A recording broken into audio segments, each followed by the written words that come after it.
The morning of June 7th, 1942, 23,000 feet above the coral waters northeast of Midway Atoll, Ensign James Sweat grips the control stick of his F-4F Wildcat, watching a Mitsubishi A6M0 slide into formation 300 yards off his starboard wing.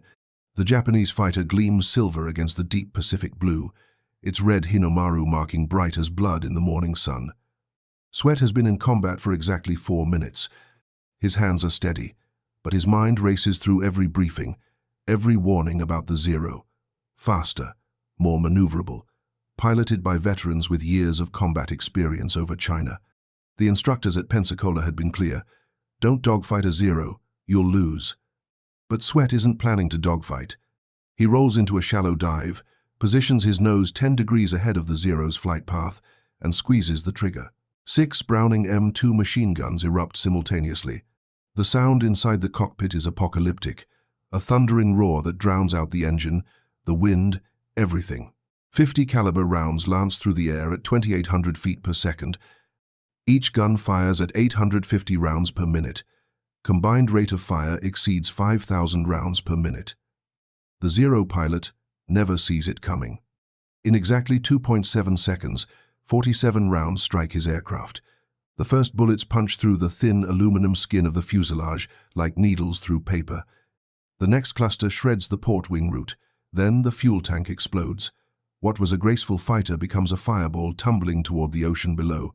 Sweat pulls up, adrenaline hammering in his veins. His gun camera captured everything. 2.7 seconds from trigger pull to kill. If you're enjoying this deep dive into the story, hit the subscribe button and let us know in the comments from where in the world you are watching from today. This scene would repeat itself thousands of times across the Pacific Theater between 1942 and 1945. American fighters equipped with multiple Browning M2 machine guns faced Japanese aircraft built on fundamentally different design philosophies. The results were catastrophic for Japan, not because American pilots were better trained, though many were, not because American fighters were more maneuverable, because they weren't. The slaughter happened because of a single technological choice made years before the war began: the decision to arm American fighters with multiple 50 caliber Browning M2 machine guns. The statistics reveal a massacre hidden in the broader narrative of Pacific air combat. Analysis of gun camera footage from 1943 showed that when American pilots achieved solid firing positions on Japanese fighters, the average time to kill was under 4 seconds. 4 seconds. Japanese aircraft didn't absorb damage and limp home. They disintegrated, exploded, came apart in mid-air. The Browning M2 delivered such overwhelming firepower that it fundamentally altered the mathematics of aerial combat. Consider the material reality. A single 50 caliber round weighs approximately 1.7 ounces and travels at 2,800 feet per second at the moment it leaves the barrel. The kinetic energy of that single bullet equals roughly 13,000 foot-pounds. For comparison, a 45 caliber pistol round generates about 370 foot-pounds. The Browning round carries 35 times more energy. When 6 of these weapons fire simultaneously, they deliver 78,000 foot-pounds of kinetic energy per second into a target area roughly 30 feet across. The Japanese Zero, officially designated the Mitsubishi A6M, was built around a completely different philosophy. Its designers prioritized range, maneuverability, and climb rate above all else. To achieve these characteristics, they stripped away every ounce of unnecessary weight. No armor plating protected the pilot. No self-sealing fuel tanks prevented fires. The aircraft's skin measured 0.047 inches thick in most places, thinner than a credit card. This made the Zero extraordinarily agile. It could outturn any American fighter in production during 1942, but it also made it fragile beyond comprehension. American intelligence didn't fully understand this vulnerability until July 19, 1942, when a relatively intact Zero crash-landed on Akutan Island in the Aleutians. Navy recovery teams transported the aircraft to Naval Air Station North Island in San Diego. Engineers and test pilots spent weeks analyzing every aspect of the fighter. What they discovered changed American fighter tactics overnight. The Zero's structure couldn't withstand battle damage. Even a few hits from 50 caliber rounds would cause catastrophic failure. Lieutenant Commander Eddie Sanders flew the captured Zero in mock combat trials against American fighters. His report, dated September 4, 1942, stated the following. The Zero cannot absorb gunfire. Multiple hits from .50 caliber rounds will cause immediate structural failure. The aircraft lacks armor, self-sealing tanks, and robust construction. Recommend exploiting superior firepower through boom and zoom tactics. That report circulated through every fighter squadron in the Pacific. The Browning M2 machine gun had been adopted by the United States military in 1933. Its designer, John Moses Browning, had created a weapon system that would remain in service for over a century. The M2 was belt-fed, air-cooled, and capable of sustained fire without overheating. Most critically, it was reliable. Jam rates in combat conditions remained below 1%. When a pilot pulled the trigger, the guns fired, every time. This reliability proved as lethal as the firepower itself. American fighter designs reflected this weapons choice. The F-4F Wildcat carried 6 Browning M2s, 3 in each wing. The F-6F Hellcat also mounted 6. The P-38 Lightning carried 4 .50 calibers plus a 20mm cannon. The P-47 Thunderbolt mounted 8 .50 caliber guns. Even the Navy's carrier-based fighters, where weight was critical, never compromised on firepower. 6 guns minimum. American doctrine demanded overwhelming offensive capability. Japanese fighters took a different approach. The Zero carried 2 20mm cannons and 2 7.7mm machine guns. The 20mm cannons were devastating when they hit, but they fired slowly, roughly 500 rounds per minute combined, and carried limited ammunition. 60 rounds per cannon in early models, 100 rounds in later variants. Japanese pilots had to aim carefully and fire in short bursts. They couldn't afford to spray bullets. American pilots faced no such constraints. A typical F-6F Hellcat carried 400 rounds per gun, 2,400 rounds total, at 5,000 rounds per minute combined rate of fire that provided 28 seconds of continuous fire. In practice, pilots fired in bursts of 2 to 4 seconds. This gave them 12 to 14 separate firing opportunities per mission, more than enough to engage multiple targets. The psychological impact of this ammunition capacity cannot be overstated. American pilots could afford to be aggressive, to take marginal shots, to spray potential ambush locations. Japanese pilots had to conserve every round. The first major engagement that demonstrated this firepower disparity occurred on February 20th, 1942, during the Japanese raid on Darwin, Australia. Army Air Force's P-40 Warhawks, each armed with 650 caliber Brownings, engaged a mixed force of Zeros and bombers. Lieutenant Robert Ostreicher shot down 5 Japanese aircraft in a single engagement. His gun camera footage showed the same pattern repeated 5 times. Short burst, 2, 3 seconds. Target explodes or breaks apart. Move to the next target.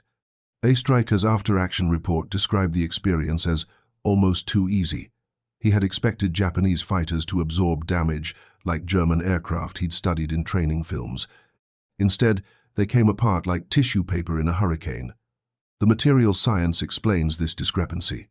American aircraft manufacturers used aluminum alloy 707-5T6, a material with high tensile strength and good damage tolerance. Japanese manufacturers used a softer aluminum alloy designated super duralumin or extra super duralumin. These alloys were lighter, which improved performance, but they fractured more easily under impact. When .50 caliber rounds struck Japanese aircraft, they didn't just puncture the skin. They created stress fractures that propagated through the structure. Wings folded, fuselages snapped, control surfaces tore away. Navy fighter pilot Lieutenant Alexander Vrasiu shot down 19 Japanese aircraft during the war. His analysis of gun camera footage from his missions revealed that Zeros typically came apart after absorbing between 8 and 15 .50 caliber hits. He compared this to German Focke-Wulf 190s, which could sometimes survive over 100 hits. The difference wasn't just armor. It was fundamental structural integrity. Japanese aircraft were built to a different standard, one that proved lethal when confronted with American firepower. The psychological dimension amplified the technical advantage. Japanese pilots quickly learned that any burst from an American fighter could be fatal. This knowledge created hesitation. Aggressiveness declined. By mid-1943, Japanese fighter pilots were increasingly reluctant to press attacks on American bombers or fighters. Squadron combat reports noted Japanese fighters breaking off attacks after a single burst of return fire, even when that fire missed completely. The mere presence of tracer and rounds was enough to trigger evasion. American pilots noticed this change in behavior. Lieutenant Commander David McCampbell, who would become the Navy's top ace with 34 kills, described the shift in a letter dated October 1943. The Japanese pilots are no longer aggressive. They maneuver cautiously, fire from long range, and break away at the first sign of return fire. They fear our guns more than we fear theirs. This gives us initiative in every engagement. That initiative translated directly into kill ratios. By late 1943, American fighter squadrons were achieving kill ratios exceeding 10-to-1 in many engagements. During the Battle of the Philippine Sea in June 1944, American fighters shot down more than 600 Japanese aircraft while losing fewer than 30 of their own. Pilots called it the Great Marianas Turkey Shoot. The lopsided nature of the combat shocked even veteran American aviators. They had expected fierce resistance. Instead, they found target practice. The Browning M2's effectiveness wasn't limited to fighter versus fighter combat. American bombers and patrol aircraft also carried multiple 50 caliber guns in defensive positions. The B-17 Flying Fortress mounted 13 50 caliber guns. The B-24 Liberator carried 10. The B-29 Superfortress mounted 12, including a remote-controlled tail turret. Japanese fighters attempting to intercept these bombers faced a wall of fire. Multiple gunners tracking, multiple firing arcs overlapping, thousands of rounds per minute filling the air. Japanese pilots developed tactics to counter this firepower. They attempted head-on attacks, hoping to close the distance before defensive guns could track them. They tried high-speed passes from astern, relying on their Zero's superior speed in a dive. Nothing worked consistently. The volume of fire was simply too great. Even when Japanese pilots successfully positioned themselves, the brief window for attack rarely lasted long enough to cause critical damage with their limited ammunition. Meanwhile, a single burst from American guns could end the fight instantly. Technical reports from captured Japanese pilots revealed the psychological toll. One interrogation transcript from September 1944 recorded the following statement from a Zero pilot with 14 months of combat experience. American guns are impossible to survive. We are taught to dodge, to maneuver, to use our speed, but if even one bullet hits the wing, the whole aircraft can break. We cannot fight this way. We can only try to survive until we reach the target. That wasn't the voice of a coward. That was the voice of a man who understood he was fighting with inadequate tools. The industrial capacity behind American firepower amplified its impact. By 1944, American factories were producing over 100,000 50 caliber machine guns per month. Ammunition production exceeded 1 billion rounds per year. This meant that every fighter, every bomber, every patrol aircraft could carry maximum ammunition loads on every mission. There were no shortages, no rationing. Pilots fired as much as they wanted, whenever they wanted. The logistics of supplying this ammunition across the vast Pacific theater represented a triumph of American industrial might, as impressive as the weapons themselves. Japanese industry could not compete. Total Japanese production of aircraft-mounted weapons during the entire war equaled approximately 200,000 units. The United States produced more 50 caliber machine guns in 2 months than Japan produced aircraft guns in 4 years. This disparity meant that even if Japanese aircraft had been structurally stronger, even if Japanese pilots had been better trained, the sheer volume of American firepower would have overwhelmed them eventually. The mathematics of industrial warfare left no other outcome possible. The evolution of American fighter tactics reflected growing confidence in this firepower advantage. Early in the war, American pilots were taught to conserve ammunition, to aim carefully, to fire only when victory seemed certain. By 1944, tactics had shifted dramatically. Pilots were encouraged to take aggressive shots, to fire at long range, to saturate target areas with bullets. The abundance of ammunition made spray and pray tactics viable. If you fired 100 rounds and only 10 hit, you still delivered enough kinetic energy to destroy most Japanese aircraft. Training films from 1944 demonstrated this tactical shift. Instructors taught new pilots to fire 3 to 4 second bursts at any Japanese aircraft within 600 yards. Don't worry about precision, don't hesitate. The guns will do the work. Just get the enemy in front of you and pull the trigger. This represented a fundamental departure from traditional marksmanship principles, but it worked. The Browning M2's combination of rate of fire, range, and destructive power made precision less important than volume. The captured Akutan Zero provided American engineers with detailed information about exactly how their bullets affected Japanese aircraft. Test firings at Aberdeen Proving Ground in Maryland documented the damage patterns. 50 caliber rounds entering the Zero's wing route would shatter the main spar within 3 to 5 impacts. Hits to the fuselage behind the cockpit would rupture fuel lines and hydraulic systems. Strikes to the engine cowling would penetrate the radial engine block, causing immediate power loss. The Zero had no redundancy, no backup systems. One critical component was damaged, and the aircraft was dead. American fighters, by contrast, were built with survivability in mind. The F-6F Hellcat featured armor plating behind the pilot's seat, armored glass in the windscreen, and self-sealing fuel tanks.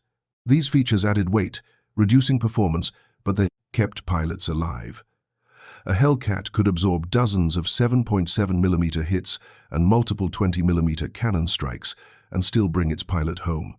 This survivability allowed American pilots to learn from combat experience. Japanese pilots who survived being hit rarely flew again.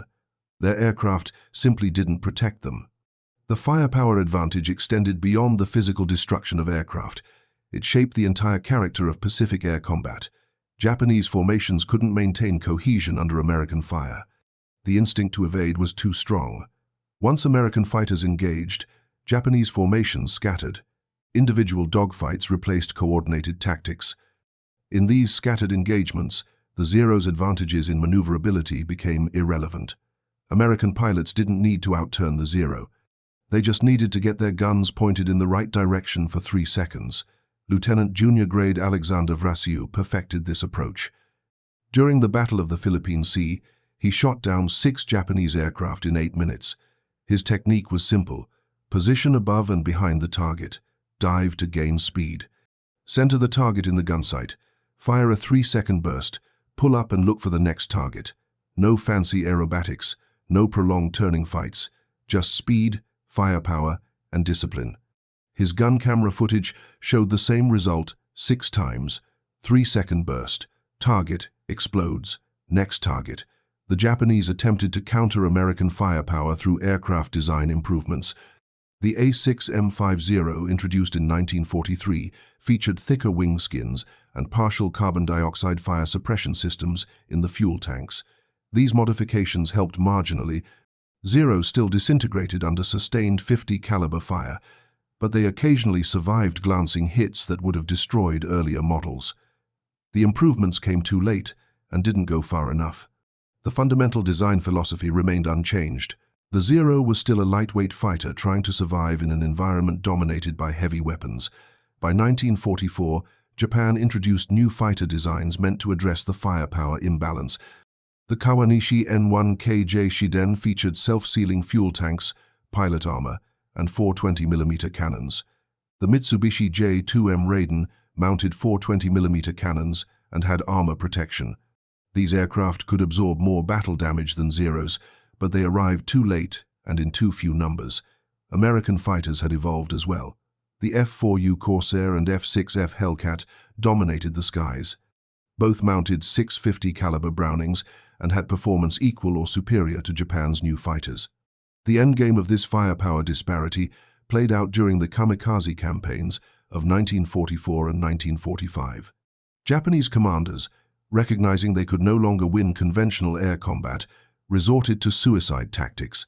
Even these desperate measures couldn't overcome the Browning M2. Navy gunners on combat air patrol shot down kamikaze aircraft at ranges exceeding 1,000 yards. The 50 caliber rounds retained enough energy at these distances to cause catastrophic damage. Kamikazes attempting to reach American ships had to run a gauntlet of fire that few survived. Combat statistics from Okinawa illustrated the futility. Between April and June 1945, Japanese forces launched over 1,900 kamikaze sorties against American naval forces. Combat air patrol fighters shot down over 45% of these aircraft before they reached the fleet. Ships' defensive 50 caliber guns destroyed hundreds more. Fewer than 15% of kamikaze aircraft successfully struck ships. The Browning M2, designed in the 1920s, was still doing its job 2 decades later, still shredding aircraft, still turning pilots into statistics.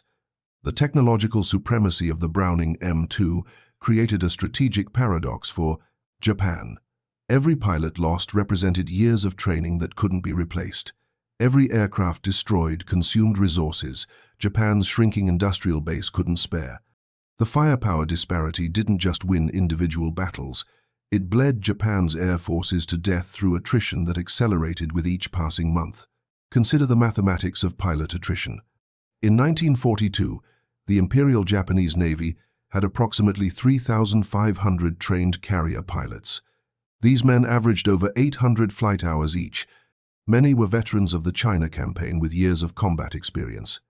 By the end of 1942, after Coral Sea, Midway, Guadalcanal, and the Solomons campaign, fewer than 1,000 of these veteran pilots remained alive.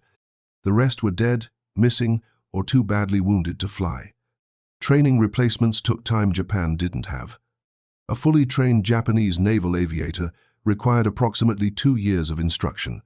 Flight school, gunnery training, carrier qualifications, tactical instruction. The pipeline was long and resource-intensive.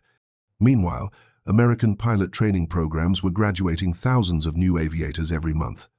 By mid-1943, American flight schools were producing more pilots in 60 days than Japan graduated in a year. The Browning M2 accelerated this death spiral. Japanese pilots who survived their first few combat missions were the skilled ones, the lucky ones, the ones who learned to fear American guns and avoid prolonged engagements. But avoiding combat meant failing missions. Failed missions meant continued American advances. The strategic situation deteriorated regardless of individual survival. Japanese aviators faced an impossible choice: engage aggressively and die quickly, or fight cautiously and die slowly as Japan's defensive perimeter collapsed. American pilots faced no such dilemma. Their Browning armed fighters gave them overwhelming advantages in nearly every engagement. The psychological impact of this superiority cannot be overstated. American pilots flew with confidence, bordering on invincibility. They knew their guns worked. They knew their ammunition was plentiful. They knew that any Japanese aircraft they caught in their sights would likely die within seconds. This confidence translated into aggressive tactics that compounded Japanese losses. Lieutenant Commander John Thatch developed the famous Thatch Weave specifically to exploit American firepower advantages against more maneuverable Japanese fighters. 2 American fighters flew in a scissoring pattern. When a Zero pursued one Wildcat, it inevitably crossed in front of the second Wildcat's guns. The pursuing Zero would have perhaps 2 seconds to realize its mistake before 650 caliber Brownings opened fire. Thatch's tactic didn't rely on outturning the Zero. It relied on putting American guns in position for a killing shot. The tactic worked brilliantly because American firepower could exploit even momentary opportunities. The Great Marianas Turkey Shoot of June 19, 1944, represented the culmination of this firepower dominance. Over 400 Japanese aircraft attacked American carrier forces in multiple waves.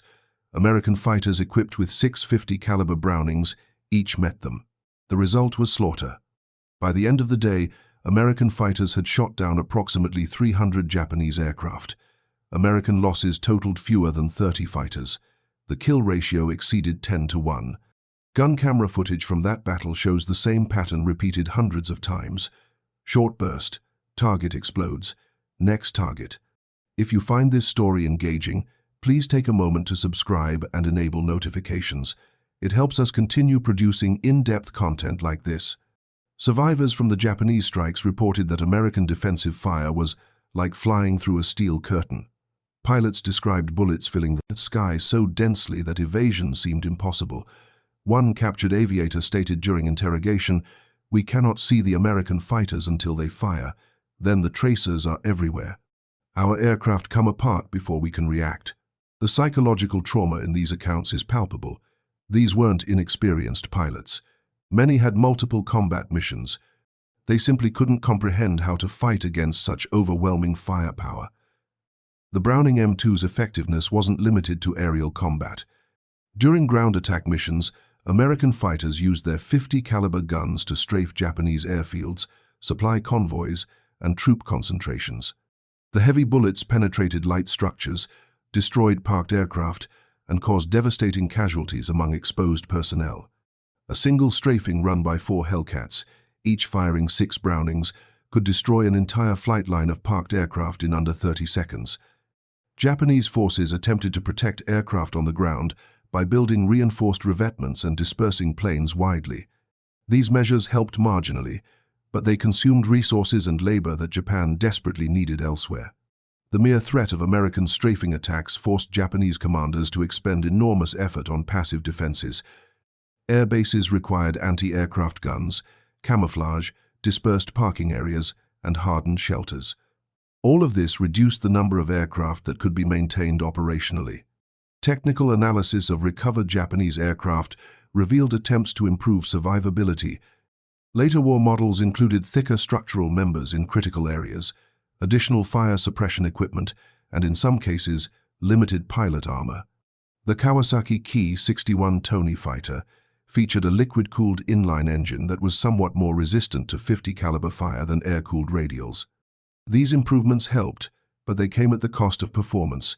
Heavier aircraft meant reduced maneuverability and climb rate, negating traditional Japanese advantages. The strategic bombing campaign against Japan illustrated another dimension of Browning M2 dominance. B-29, superfortresses attacking Japanese cities from 1944 onward, carried 12 .50 caliber machine guns in remote-controlled turrets. Japanese interceptors attempting to shoot down these bombers faced withering defensive fire. The B-29's fire control system automatically tracked targets and coordinated fire from multiple turret positions. A Japanese fighter approaching from any angle could face fire from 2 or 3 turrets simultaneously. Combat reports from Japanese interceptor pilots reveal the futility. One report from February 1945 described an attempted interception of B-29 seconds over Tokyo. The pilot's aircraft was hit 37 times during a single firing pass. He survived only because most rounds passed through non-critical areas. His aircraft was written off as unsalvageable. This pilot was one of the lucky ones. Most Japanese fighters that closed with B-29 formations didn't return at all. The introduction of the P-51 Mustang as a long-range escort fighter in the Pacific Theater added another layer of firepower dominance. The Mustang carried 6 .50 caliber Brownings and had performance superior to any Japanese fighter in service. When Mustangs began escorting B-29 seconds in early 1945, Japanese interceptors faced an impossible tactical problem: engage the bombers and face concentrated defensive fire, or engage the escorts and face fighters with equal or better performance plus devastating firepower. Japanese pilot diaries from this period make for grim reading. One entry from March 1945 states, "We are ordered to attack the Bisan bombers. Everyone knows this is death.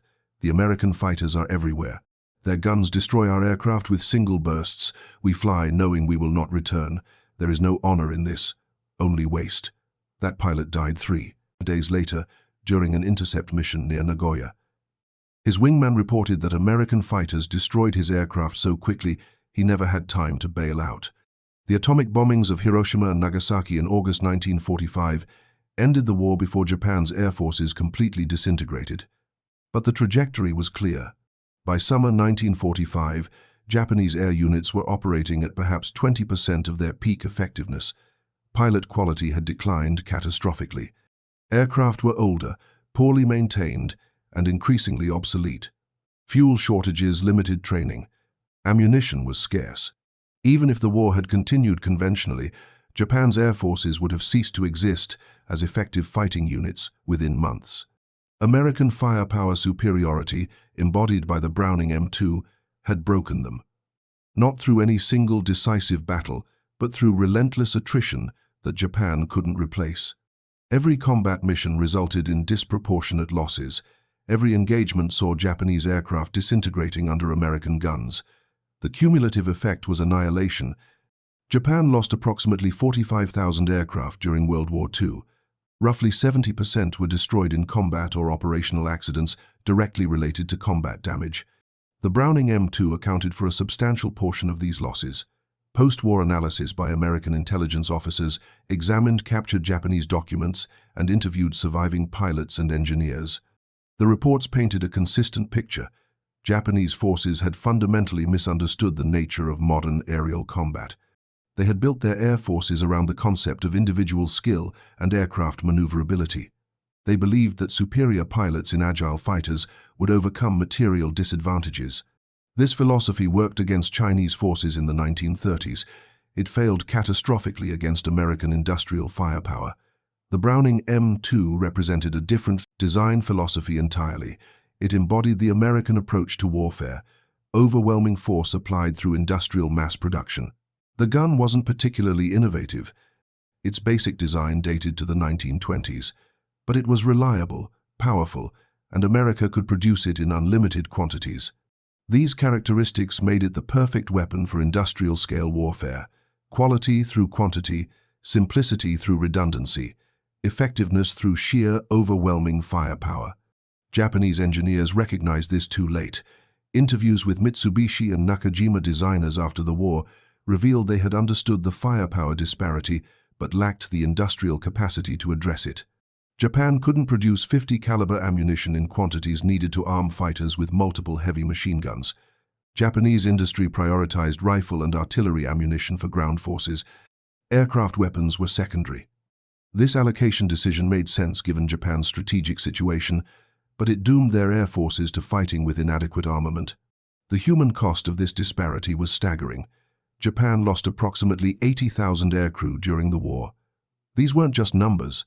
They were skilled professionals, many with years of training. They were men who died because their aircraft couldn't withstand battle damage, who burned alive in unprotected fuel tanks, who were torn apart by 50 caliber rounds that their thin aluminum aircraft couldn't stop. The waste was criminal, but it was also inevitable given the technological and industrial imbalances. American casualties were far lower, though still significant. The United States lost approximately 15,000 aircrew in the Pacific Theater. Each loss was tragic, but the disparity in casualties reflected the disparity in equipment quality. American pilots flew aircraft that could absorb damage and keep flying.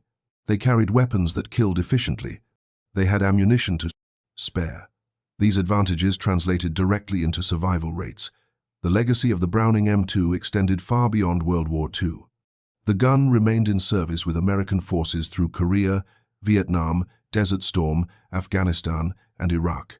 Modern M2s still mount on vehicles, helicopters, and ground positions.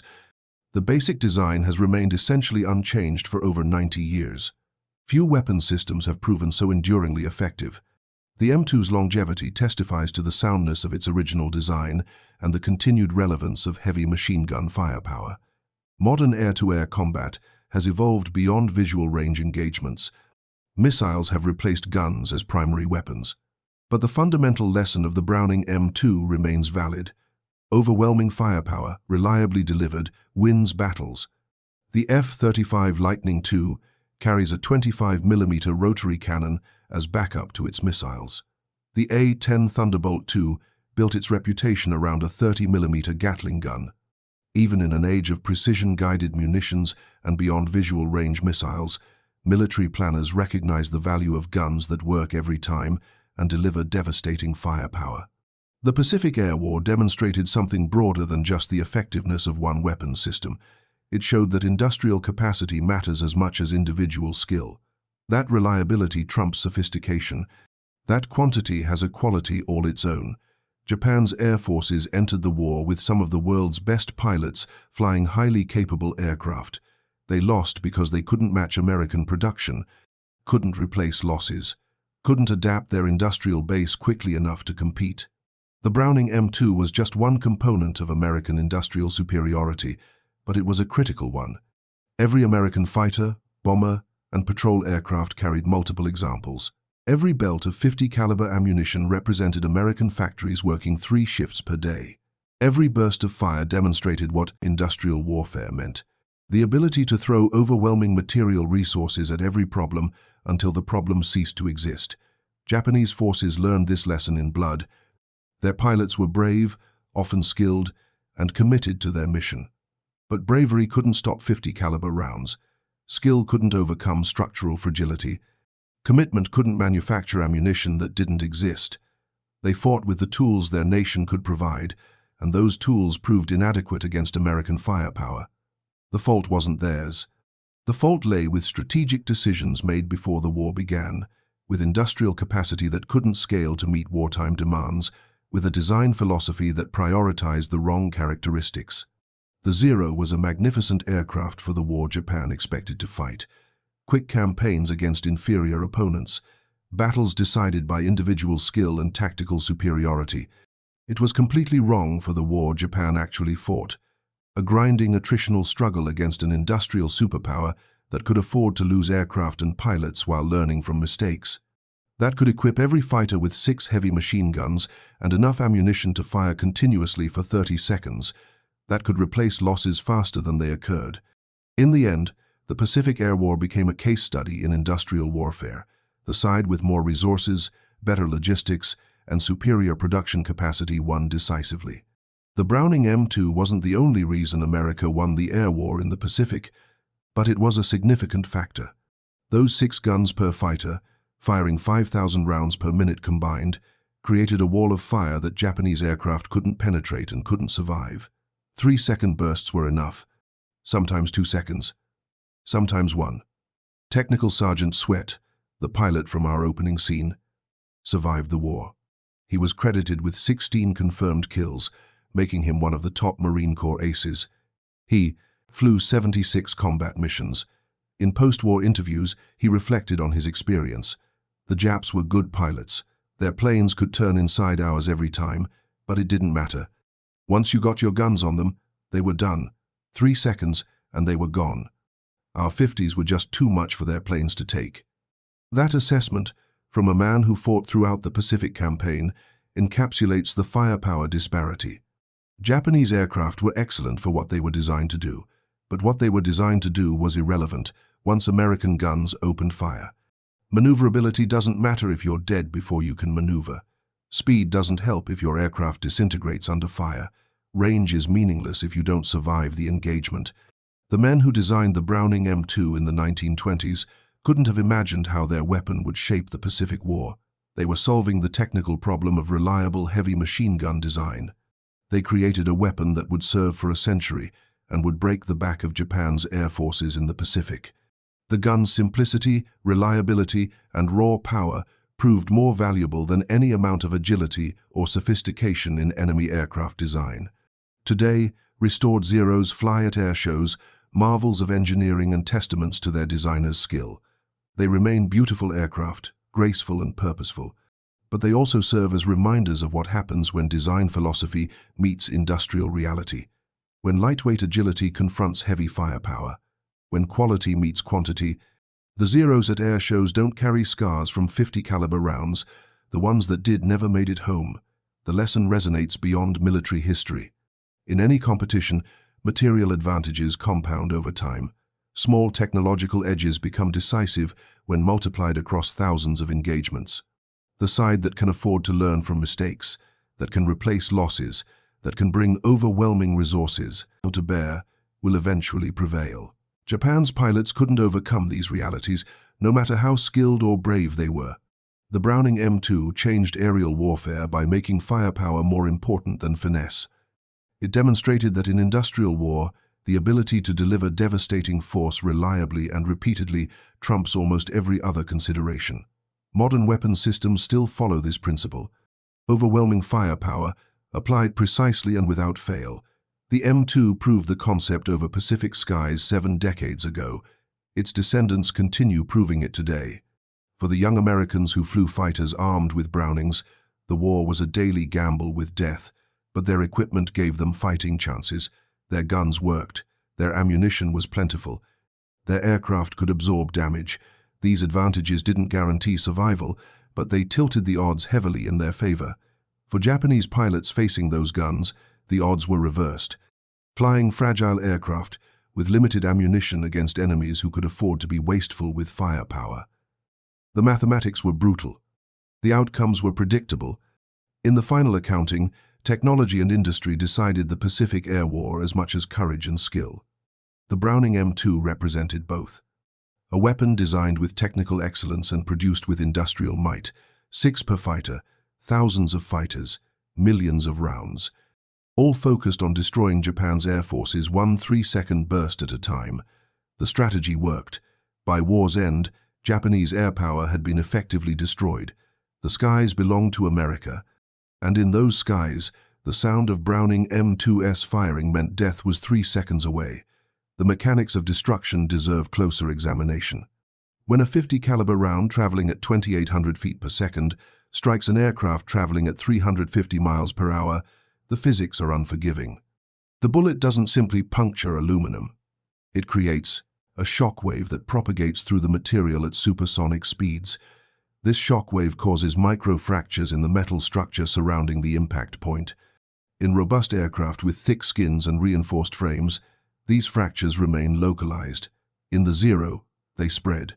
Japanese engineers had optimized every structural element for minimum weight. Wing spars were precisely calculated to handle expected flight loads with minimal safety margins. Fuselage frames were spaced to save grams. Skin thickness was reduced to the absolute minimum that aerodynamics required. This optimization created an aircraft that performed beautifully under normal conditions. But combat isn't normal conditions. Combat subjects aircraft to stresses their designers never anticipated. When Browning M2 rounds struck a Zero's wing, they didn't just create holes. They initiated cascading structural failures. The first hit would crack a rib. The second would fracture a spar. By the third or fourth impact, the wing's torsional rigidity degraded catastrophically. At high speeds, aerodynamic forces would then twist the wing beyond its breaking point. Pilots reported seeing Zero wings simply fold upward or rip away entirely. These weren't always direct hits on critical components. Often, accumulated damage from near misses was enough. American aircraft engineers studied this phenomenon extensively. Test ranges at Eglin Field in Florida conducted live-fire tests against captured Japanese aircraft. Engineers mounted Zeros on stands and fired .50 caliber rounds from various angles and distances. They documented exactly how the aircraft failed. Reports from these tests circulated to operational squadrons. Pilots learned precisely where to aim for maximum effect. The wing routes were prime targets. The area behind the cockpit where fuel tanks sat unprotected was another. The engine cowling, though harder to penetrate, would disable the aircraft immediately if hit. This knowledge transformed American gunnery training. By late 1943, instructors taught specific aim points for Japanese aircraft. Don't just shoot at the plane, shoot at the wing route. Shoot at the fuselage behind the cockpit. Concentrate fire on areas where damage propagates. This targeting discipline multiplied the effectiveness of every burst. Instead of spreading bullets across the entire aircraft profile, pilots learned to put 15 rounds into a 2-foot circle. The results were devastating. Lieutenant Eugene Valencia developed a fighter division tactic that exploited this knowledge perfectly. His 4-plane division worked as a coordinated unit. The lead pair would engage Japanese fighters head-on, forcing them to break formation. The trailing pair would then attack from angles that exposed the wing routes. Valencia's division shot down 50 Japanese aircraft in 4 months without losing a single pilot. His success wasn't luck. It was systematic exploitation of known vulnerabilities combined with overwhelming firepower. The psychological dimension of this effectiveness extended beyond individual pilots to entire units. Japanese fighter squadrons began refusing certain mission types by mid-1944. Interceptions against heavy bomber formations were particularly dreaded. The combination of massed defensive fire from bombers plus escort fighters made these missions nearly suicidal. Squadron commanders struggled to find volunteers. Some missions were flown by less experienced pilots simply because veterans refused. This wasn't cowardice, it was rational calculation. The missions had negligible success rates and near certain casualty rates. American intelligence intercepted and decoded Japanese communications that revealed the extent of this morale collapse. One decoded message from a Japanese Navy Air Group commander to his superiors in August 1944 stated, "Pilots refuse intercept missions. They say American guns are too powerful. Aircraft cannot survive." Request transfer to night operations or ground attack duties. The response from headquarters was terse. No transfers authorized. Execute assigned missions. 3 weeks later, that air group ceased to exist as a functional unit. 60% casualties, remaining aircraft unserviceable. Pilots evacuated for psychological treatment. The night fighting dimension illustrated another aspect of American firepower dominance. When Japanese forces shifted to night operations to avoid daytime massacres, American night fighters followed them. The F-6F Hellcat night fighter variant carried the same 6 Browning M2s as day fighters, plus radar. Japanese bombers attempting night raids on American positions faced interceptors that could find them in darkness and destroy them with the same 3-second bursts that worked in daylight. The darkness that once protected Japanese aircraft became another trap. Radar-directed night interceptions removed the last advantage Japanese forces possessed: stealth. American night fighters would detect incoming raids from 30 miles away, vector to intercept positions, achieve radar lock at 5 miles, visual identification at 1 mile, then the familiar pattern. Short burst. Target explodes. The Betty bomber, Japan's main twin-engine bomber, was particularly vulnerable. Unarmored, carrying enormous fuel loads, it would often explode spectacularly when hit. American pilots called them flying lighters. One burst from 650s, and they ignited like matches. The kamikaze campaigns of 1945 represented Japan's final admission that conventional air combat was unwinnable. If pilots couldn't survive long enough to aim and fire weapons, perhaps they could become the weapons. The logic was desperate but mathematically sound given the firepower disparity. A kamikaze only needed to survive long enough to crash into a ship. Didn't need to maneuver extensively. Didn't need to aim weapons. Just point the aircraft and die. Even this grim calculus failed against Browning M2 firepower. Combat air patrol stations around American naval forces maintained continuous coverage. F-6F Hellcats orbited in layers from 5,000 to 20,000 feet. Radar picket ships provided early warning. When kamikazes approached, fighters dove to intercept. The engagement sequence was brutally efficient. Identify target. Close to firing range. Fire burst. Confirm kill.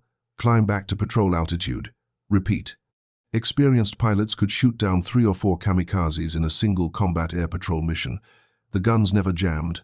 The ammunition never ran out. The tactics never failed.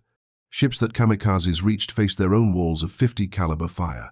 Every American warship bristled with multiple Browning M2 mounts. Destroyers carried 6 to 8 guns. Cruisers mounted 12 to 20. Battleships and carriers had dozens. When kamikazes penetrated the fighter screen, they flew into intersecting fields of fire from dozens of guns simultaneously. Survival was measured in seconds. Most kamikazes were burning before they came within 1,000 yards of their targets. Those that got closer were shredded into fragments. The mathematical certainty of this defensive fire created its own psychological horror. Kamikaze pilots knew they would die. That was accepted, even embraced as honorable sacrifice. But dying without accomplishing the mission, being shot down before even reaching the target, represented failure and waste. Intercepted communications from kamikaze units revealed that many pilots viewed being shot down by fighters or ship defenses as shameful. They wanted to die achieving their mission, not simply die. The Browning M2 denied them even that grim satisfaction. American firepower superiority affected Japanese aircraft development in ways that ultimately proved counterproductive. Desperate to create fighters that could survive American guns, Japanese engineers designed increasingly heavy aircraft with more armor and self-sealing tanks. The Kawanishi N1K2J Shidenkai featured extensive pilot protection and could absorb significantly more battle damage than a Zero, but the added weight reduced performance.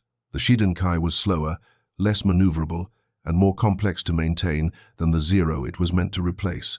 This created a strategic trap. Lighter aircraft died too easily. Heavier aircraft couldn't compete on performance. Japanese industry lacked the engine technology to build power plants that could drive heavy airframes to competitive speeds.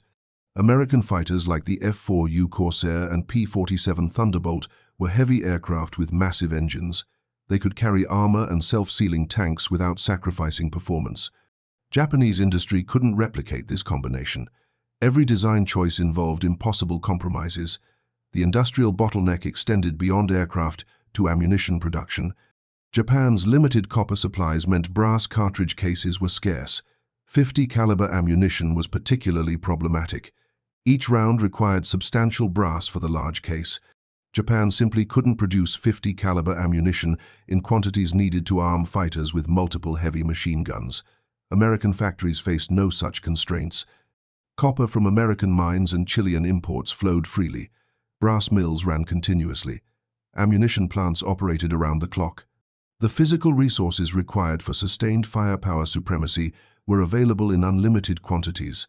This ammunition abundance enabled American pilots to train extensively with live fire.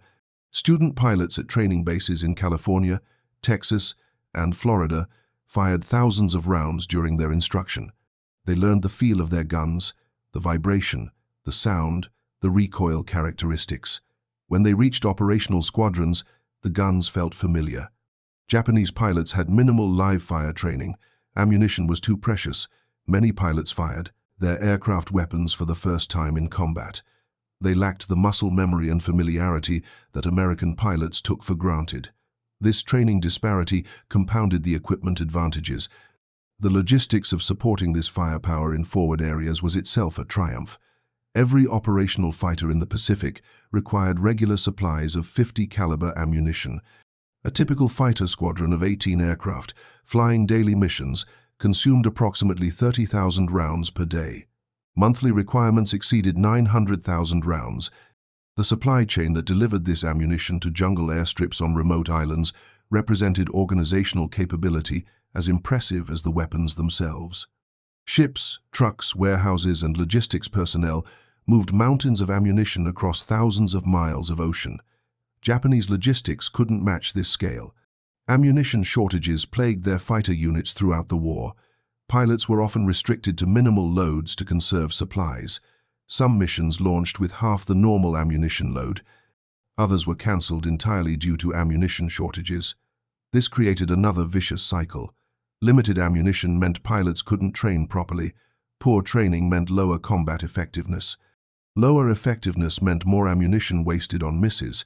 The shortages worsened continuously as American submarines strangled Japanese supply lines.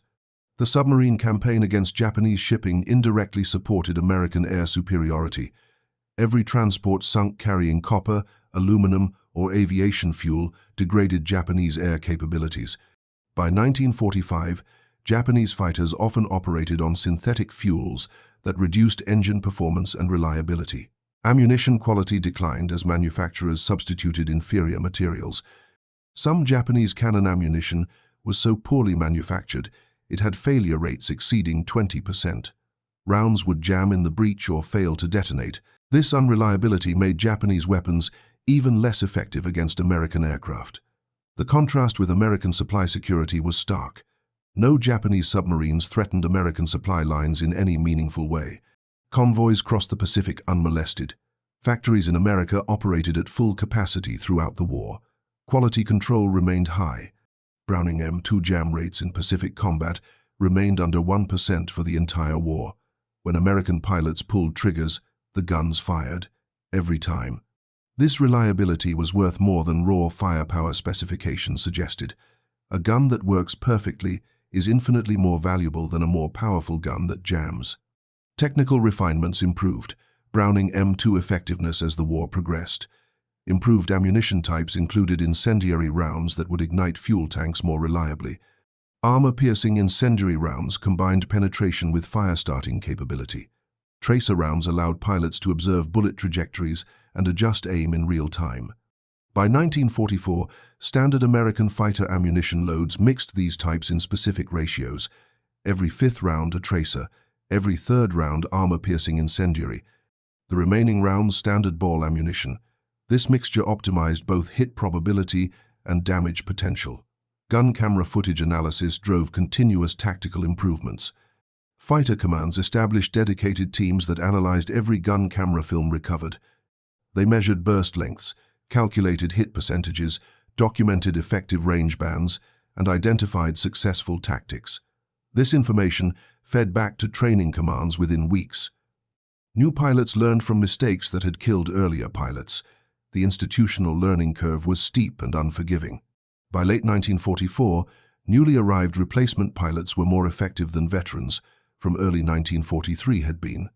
They benefited from accumulated knowledge paid for in blood. Japanese forces had no equivalent system. Combat lessons stayed with individual units or died with the pilots who learned them. No centralized analysis, no systematic feedback to training programs. Each new pilot essentially started from zero, learning the same brutal lessons his predecessors had learned.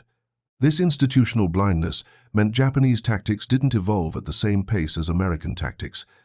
They were fighting 1944 battles with 1942 knowledge. The gap was fatal. The human element behind these statistics deserves recognition. Each American pilot who climbed into a fighter cockpit carried not just 6 Browning M2s, but the accumulated weight of American industrial might. He represented factories that never stopped producing, supply chains that never failed, training programs that prepared him thoroughly, maintenance crews that kept his guns functioning perfectly. He wasn't just one man in one aircraft. He was the tip of an enormous organizational spear.